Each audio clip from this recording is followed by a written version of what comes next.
As soon as Dustin entered the building, he gradually worked his way up and killed everybody he came across. None of his opponents could stand up to him at all.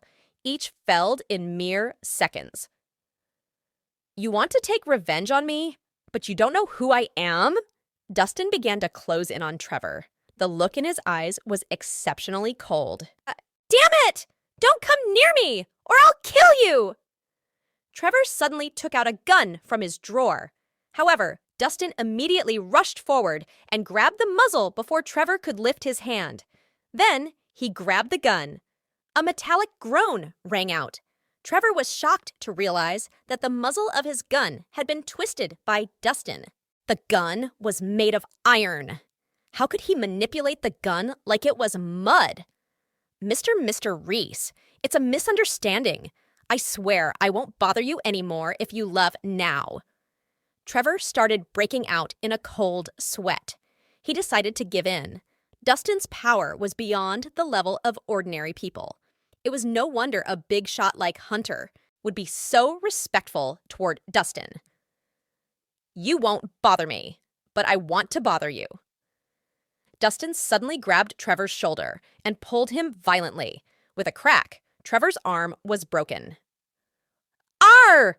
Trevor cried out. "How dare you touch my woman?" Dustin remained expressionless.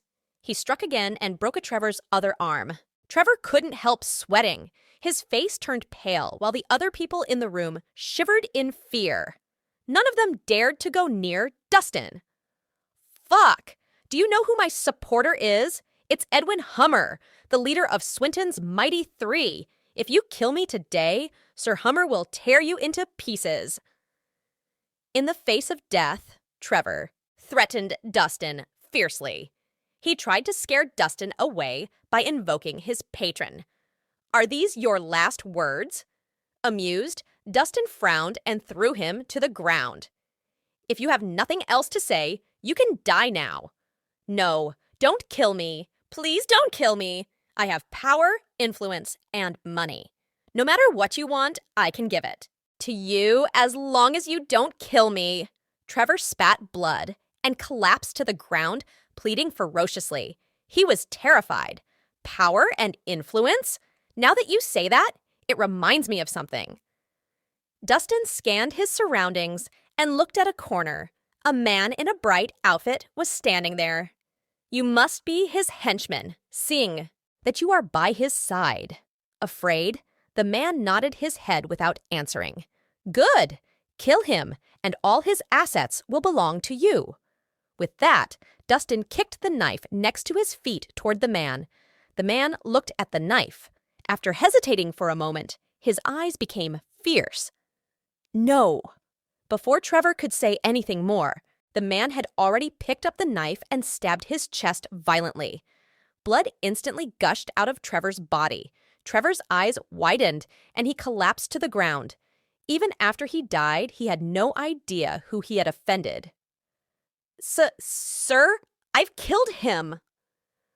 "Trevor is pretty influential in East City. Now that he's dead, do you think you can handle the situation?"